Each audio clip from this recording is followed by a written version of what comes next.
Amazon updated the Amazon Fire TV experience to make it better. But is that the case, or is it more of the same?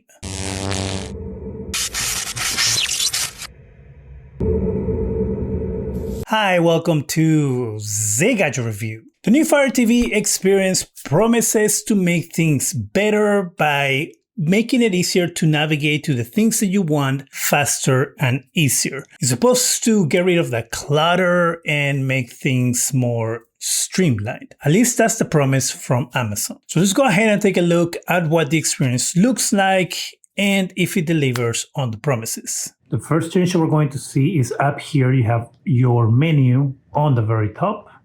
So you can go up here and choose your categories pretty much. On the far left here, you can control your TV and pick what it is where you want to go. And this is for your Amazon Prime. Here obviously is your home menu. Here you have your movies, TV shows, TV guide for live TV, sports, and here's your news. You press the home button on the remote. It takes you straight back to your home. Here you have, I guess, movies that are suggested for you. I don't know how it's choosing these movies. The reason is because I've never seen one of these movies from these girls, but for some reason it's giving me that option. Same thing with Obsession, Rush Hour, and all these other war movies that I really don't know where it's pulling this from, but here we are. Down here we have my apps and channels. So here are all the apps that I have downloaded. In order to rearrange them whichever way I want to, you hold the round button or the main button on your Fire TV controller.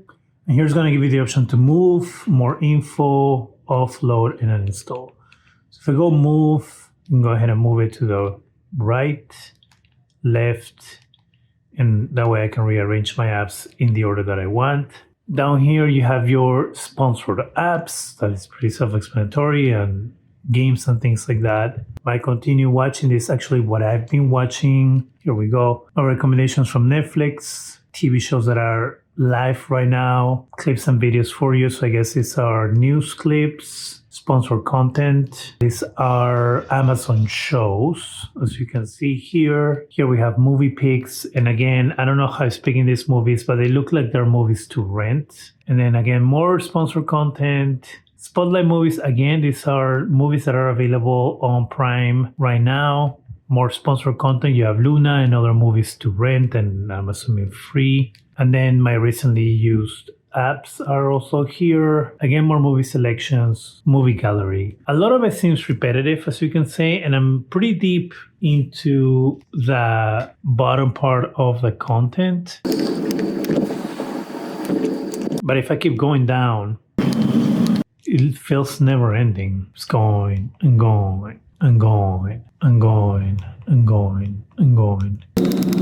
Finally got to the end of it. I'm gonna go back to the top. Here's where you can go and search for content. Of course, you can type it up, you can speak it into the remote, or you can, of course, search by categories. And then when we go all the way to the settings, here's where you can change your inputs. Movies and TV is gonna take me again there to my home button, to my home. Games is gonna take me to the games tab.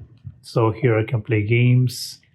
You have your Luna games with your Luna subscription. Gaming content here, I'm assuming it's on YouTube, maybe Twitch as well. So, and again, a lot of it seems repetitive. Here we can go into your Xbox Game Pass, the App Store, pretty self-explanatory. You can download apps. My stuff, this will pull, I'm assuming, from Prime. Yeah, so it's pulling it from Prime, and it looks like it's movies that I've added to watch. And then here's to control your smart home. I'm not going to show you what my smart home looks like, but if you have Alexa products that control your house, this is where you will go to look at that. And then here we have settings, and of course, here's where your settings are for your Fire TV. Now, I'm wondering if I can change this role. So if I hold button, watch trailer, or to watch list, and more info. So I cannot change that.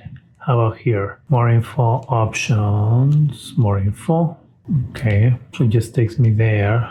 Now, I'm going to walk you through some of the settings that Amazon Fire TV has. Whether you are a new user or someone who's been using Amazon Fire TV for a while, I'm sure there's some things here that you'll find useful, like things that you can turn off in order to stop Amazon from tracking your viewing habits, for example. So I was trying to see if there was a way to rearrange what I have on the main screen, and it doesn't look like there's a way. So here under preferences, you have your parental controls, your privacy settings. Under your privacy settings, you can go ahead and manage what's being shared. So if you don't want your viewing content to be reported, you can turn that off. Email addresses, device usage data, same thing, have it off. Collect app data usage, you can turn it off there. Interest-based ads, you can turn it off there. Amazon Photos, you can also disable. And so under preferences and under privacy settings, you can do all that. Data usage monitoring, you can also go here and have it off. This is the feature that asks you if you're still watching something, if you want to continue watching it or not.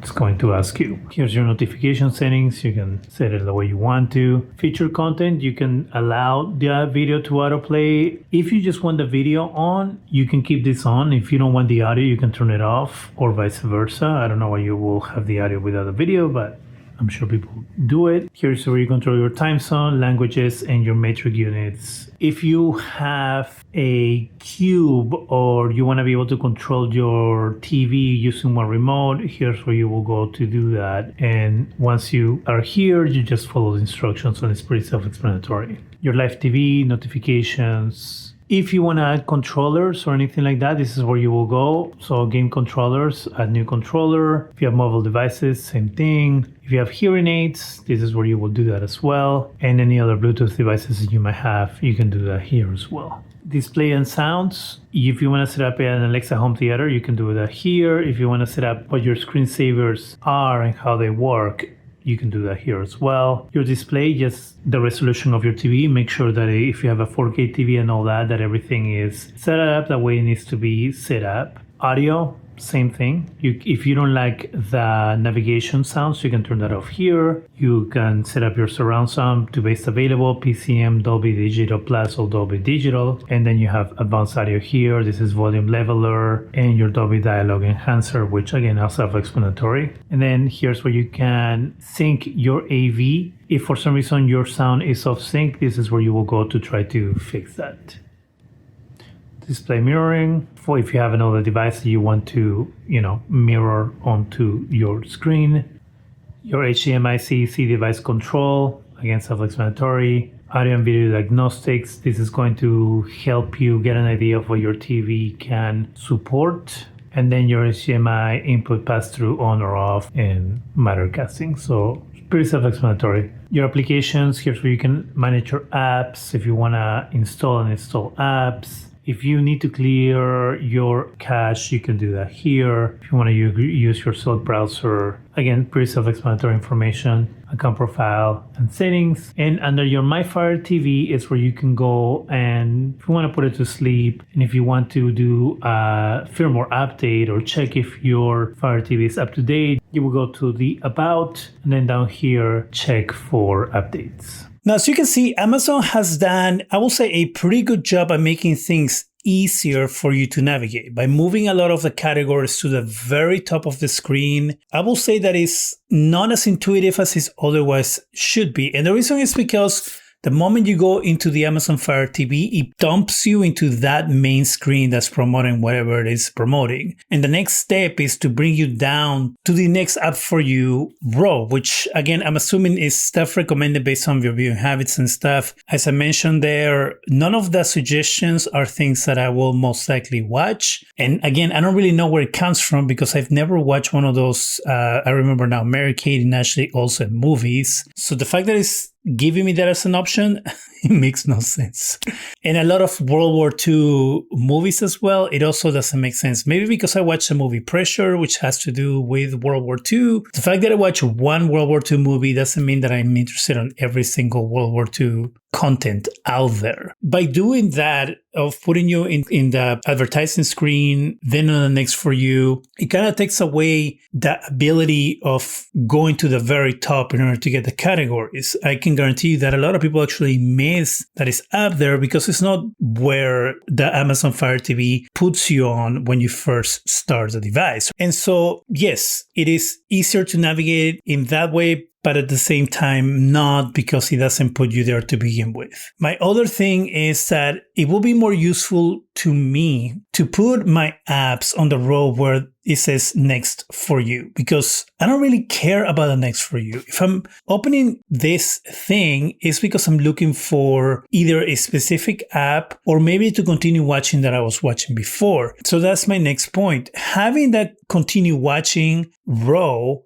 below the apps will make more sense to me than to have it all the way down where it is now. And I understand that Amazon has to sell ads, which is why they have the sponsor row right there, because they need to be able to subsidize and make money out of this besides all the information that they gather from their users. But if we're talking about usability, again, it makes more sense to have the app row first, right below the big row that has the promotions, not the row, but the big window that has all the promotions. Right below that should be your app row. Right below the app row should be your continue watching. Right below that, then you can put the next for me. Hell, keep the advertising or the sponsor row there too. I don't care because technically I'm only going to work within those sections. The other thing that is weird is how deep this thing is, because I can't imagine anyone scrolling all the way to the bottom like I did, looking for something to watch. Again, you will most likely deal with the apps that you already have downloaded or whatever you are there to continue watching. Or if you're looking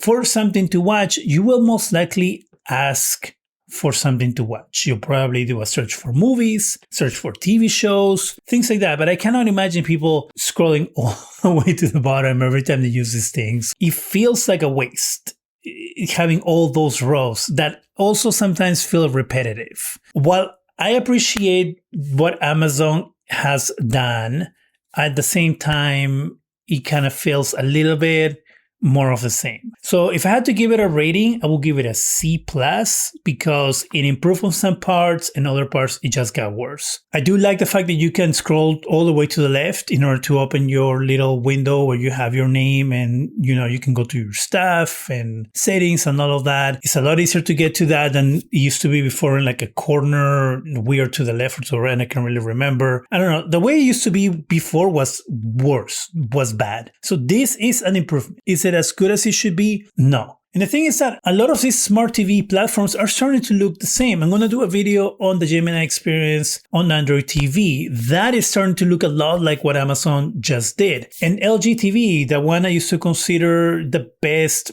platform, smart TV platform, is also having the same issue where it kind of looks the same. And all these platforms feel cluttered because they have realized that they can make a lot of money by serving you ads. And again, as corporations do, money goes before experience. And I think that these companies will realize that if they offer a good experience to the consumer, that the consumer will prefer the platform. And by preferring the platform, they will make more money because of that reason. It feels like basic logic, but some of these CEOs lack a lot of it. What do you think about the new Amazon Fire TV experience? Do you think it's better? Do you like it the way it was before? Do you like it the way it is now? If you use Amazon Fire TV, do you have any tips or things that people can learn from you? Let me know in the comment section. That is it for me. Go ahead and subscribe. Give us a thumbs up. It really helps the channel. Go ahead on. Hit that bell so you can be alerted every time we have new videos. And thank you very much for watching.